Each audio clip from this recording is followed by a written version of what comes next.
चांदूर बिस्वा सरपंच नईम खान, जिलानी खान पठाण व तत्कालीन सचिव कुंभरे यांनी स्वच्छ भारत मिशन अंतर्गत शौचालय अनुदान वाटप प्रकरणी 65 लाभार्थ्यांची एकूण 2,64,000 रुपयांची अफरातफर केली असे सांगितले। याबाबत नांदुरा पोलीस स्टेशनने चांदूर बिस्वा तत्कालीन सरपंच व सचिव यांच्या विरुद्ध भादवी कलम 420-34 नुसार गुन्हा दाखल केला व त्यानंतर गटविकास अधिकारी यांच्या मार्गदर्शनाखाली सदर प्रकरणाची चौकशी करण्याकरिता समिती नेमण्यात आली।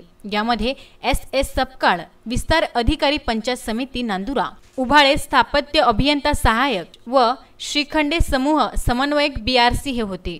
त्यांनी सदर प्रकरणाची चौकशी करून गटविकास अधिकारी पंचायत समिती नांदुरा यांच्याकडे अहवाल सादर केला। त्यानुसार तत्कालीन सरपंच नईम खान, जिलानी खान पठाण व सचिव कुंभरे दोषी आढळून आले। त्यांनी केलेल्या 2,64,000 रुपयाची रकमेचा भरणा करण्यास सांगितला, परंतु सरपंच नईम खान, जिलानी खान पठाण यांनी कोणताही प्रतिसाद न दिल्यामुळे त्यांच्यावर फौजदारी गुन्हा 420-34 दाखल करण्यात आला होता।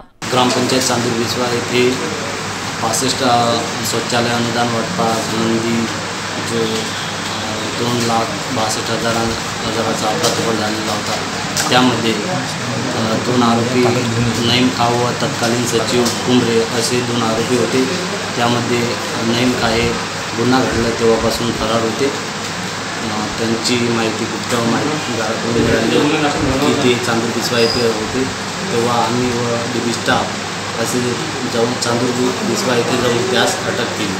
तेव्हापासून सरपंच फरार होता। पोलिसांनी मिळालेल्या गुप्त माहितीनुसार दिनांक 3 जुलै रोजी संध्याकाळी चांदूर बिस्वा येथून त्यांना अटक करण्यात आली। पुढील कारवाईसाठी चांदूर बिस्वा पोलीस स्टेशनचे ठाणेदार नावलकर यांच्या मार्गदर्शनाखाली पोलीस उपनिरीक्षक घोडेस्वार करीत आहेत। BC न्यूज करिता नांदुरा येथून पुरुषोत्तम भातुरकर यांचा वृत्तांत।